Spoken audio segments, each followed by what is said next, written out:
Now, Mr. Poonawalla, I read out a couple of quotes from one of your mentors, Jairam Ramesh. He's not my mentor, I can promise you that. Oh, he's not, you disowned him? I don't disown anyone, he's not my mentor, I can promise you that. Okay. On a stamp paper. Okay, fine. Okay, maybe you're wise not to consider him your mentor, but let me just, is Kharge your mentor? He is a senior leader, respected. Okay, well, you know what he said? Modi government's meek surrender has exposed their tall claims of making India a Vishwaguru. That was a barb that was hurled. But nonetheless, I want to come back to Jairam Ramesh and I want to ask you this.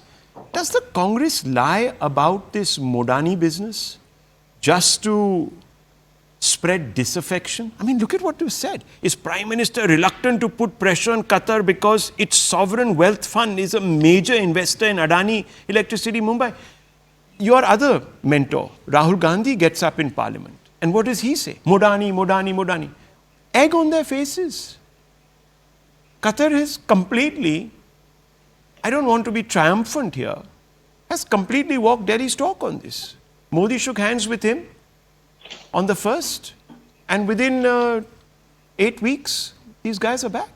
So Rahul, thank you so much. Was Modani a lie? So Rahul, thank you so much for having me on the show. And one thing all of us on this panel are very happy about or jubilant about is that the 8 Navy veterans are back in India. So that's congratulations to the Indian government.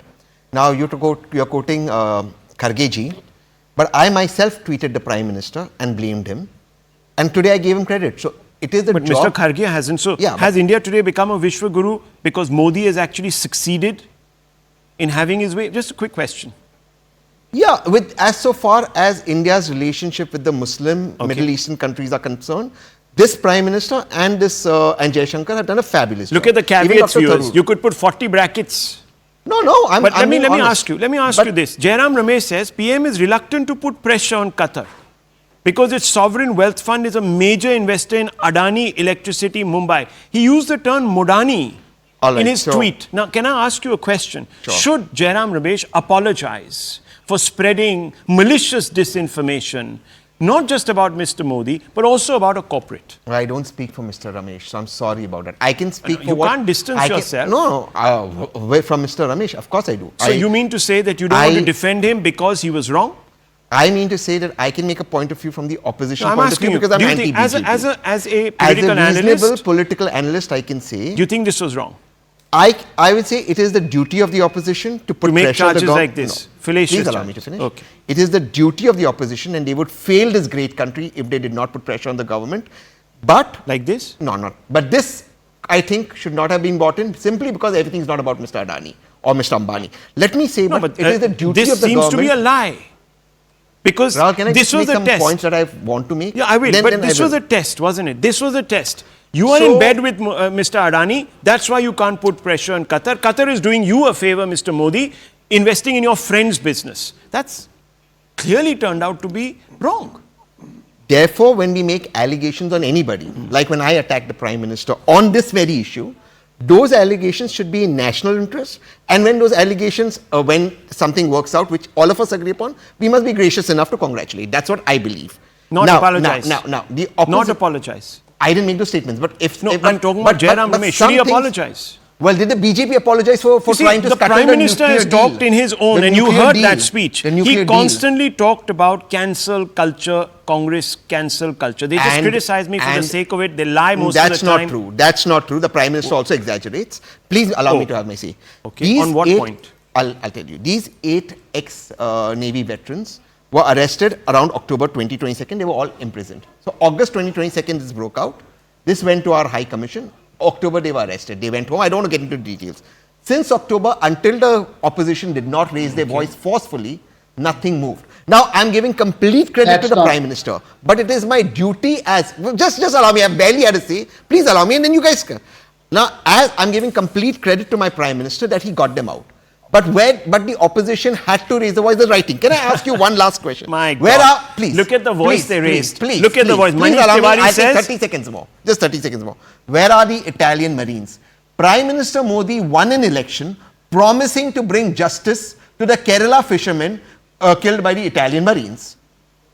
He, as per Italy, told the ex-Italian Prime Minister listen, give me something against the Gandhis and we will not bring up this issue. This is what the Italian media has reported. Do you know what the... Now, I am saying nobody works against national interests. Okay, one second. I am saying no one works against national interests. So here it is. Certainly not Prime Minister Modi. The goalpost is... But, again, the erroneously opposition changed. is duty bound to raise the voice. Okay. So duty bound to raise the voice, of course. Yeah, but I don't agree with some of the statements. But to make fallacious statements, to malign somebody, to lie about them, to spread disaffection, to tell the public that your Prime Minister is not getting 8 citizens back and therefore might even dump you because he has private deals going on. I think that's irresponsible. Am I wrong, Dr. Ranganathan? Am I wrong? No, you're not. Tehseen, my dear friend and elder brother is. Elder? I want to make 3 quick... How much older am I than you? You certainly I thought I was elder. reverse aging. No, but good evening, Rahul, and good evening to my fellow panelists.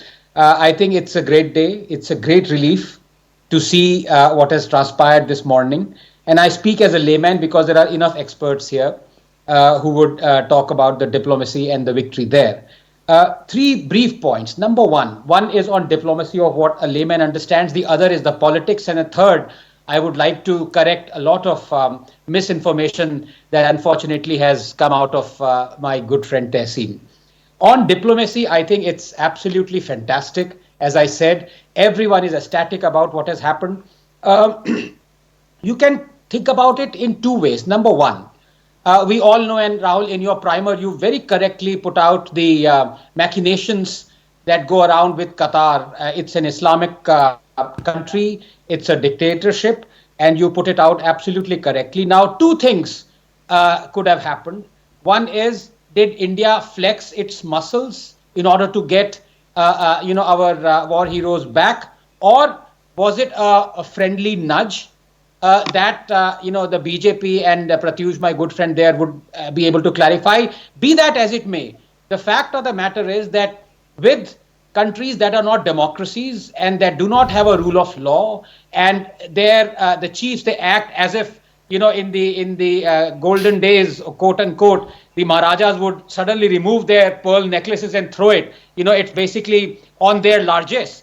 So maybe India appealed as a friendly country to let this happen, considering the good relations that Prime Minister Modi has with the Qataris. Yes. That said and done, the fact of the matter is, it is also the case that in the last 10 years, and we've seen it, there have been enough examples that India has started to flex its muscle.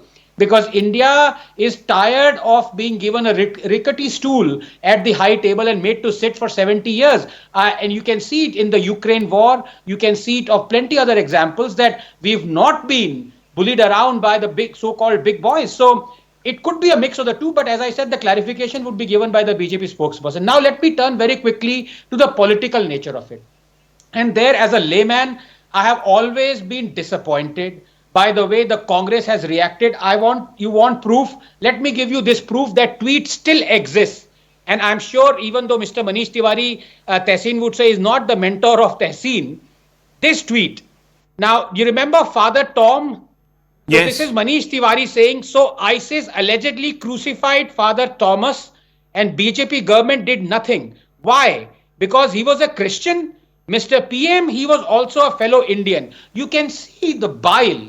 You can see the bigotry that is inherent in the tweets of the Congress people. Incidentally, the Prime Minister acted personally to act with the talk with the Yemenis to get this Father Tom back to India. Then the Congress never even forget about commending, never even congratulated. They were insinuating that Prime Minister Modi is doing nothing because Father Tom is a Christian. This is the level to which they would drop. And finally, I have talked about politics now, just 2 things, because Tehseen brought about the Italian Marine. Tehseen, you know as much as I do.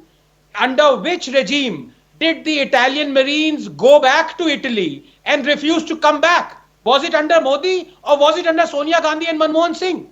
So please tell the facts correctly at least.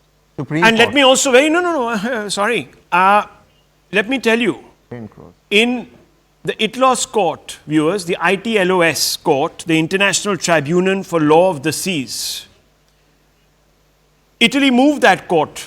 Now, obviously, in a dispute between 2 countries where both countries are willing for international arbitration, it is the international court's judgment that holds. That's why India also went to the International Court of Justice to secure our own man, Kulbhushan Jadhav. Mr. Jadhav, who is in Pakistan. But now, let me just come back to it, viewers. The ITLOS. Italy moves it, seeking for 2 Italian Marines to stay in their own country during the trial process and also to stop India from going ahead with its criminal prosecution. The ITLOS judgment of 2015 called on Italy and India to suspend all domestic prosecutions so that it would be the final authority. And guess what, viewers? The judgment, the part of the judgment that was in favor of India was the tribunal held that the actions of the Italian military officers breached India's freedom of navigation under UNCLOS. The tribunal also held that India is entitled for payment of compensation in connection with the loss of life, physical harm, material damage, property, moral harm suffered to the captain and crew of St. Anthony, the Indian vessel. Judgment part that was in favor of the Italian side was that India had jurisdiction in the matter, but that the forces in official exercise cannot be tried by Indian courts. And this was held, and immunity was granted to the Italian marine officials. Yes, viewers, sir, but India had jurisdiction. Viewers, no, sir. Yes, that's what the judgment matter says. is there. The matter is there. Yes, of course, I'm saying that India had jurisdiction. But the Prime Minister promised to bring them back. I agree this with is you. very wrong. I This is accept very this wrong. judgment. This No, is no, very, you have very to wrong. allow This me. is very wrong. I No, raised this this is point. very Allow wrong. me a point of Italian order. position that the Marines, being members of the Italian armed forces in the official exercise, cannot be tried by Indian courts, was Yes. held and immunity was granted. And I respect that, So but you viewers- must allow me one point of viewers order. in Just an one internet- point of no, order. I'm sorry. I'm not No, going to- just one this point is- of this order. is- I'm only this is going to going take one away point of from order. this story, No, we're not. please. I just want one And point of Rahul, order. 5 I seconds. completely Tehseen, accept this. Tehseen, please. Except when the UPA government said the same thing, that it was, because they have They armed left forces, under your Prime government, Minister sir. Modi They said, left no, under I your will bring them back. They Why left did under Prime your- Minister Modi they mislead? left That's the under question. your- He didn't Rahul. lie, sir. He tried his Rahul, level 5 best. He seconds. Fair lost. point. Yes. He lost. And we respect He that. tried his And level that best. does No, not you don't make him respect anti-India. that But because I'm saying in these other opposition is matters, duty-bound excuse to me, raise sir, voices. Jairam Ramesh was not making a fair point when he said the PM is reluctant to put pressure on Qatar because its sovereign wealth fund is a major investor in Adani electricity in Mumbai. So either Jairam Ramesh is lying, viewers, or he owes the Prime Minister an apology. Rahul, just 5 seconds. Yes. Just 5. Because Tehseen was talking of, these issues. I want to ask him a very simple question. Tehseen, who allowed Warren Anderson to escape? The Congress government. Yes.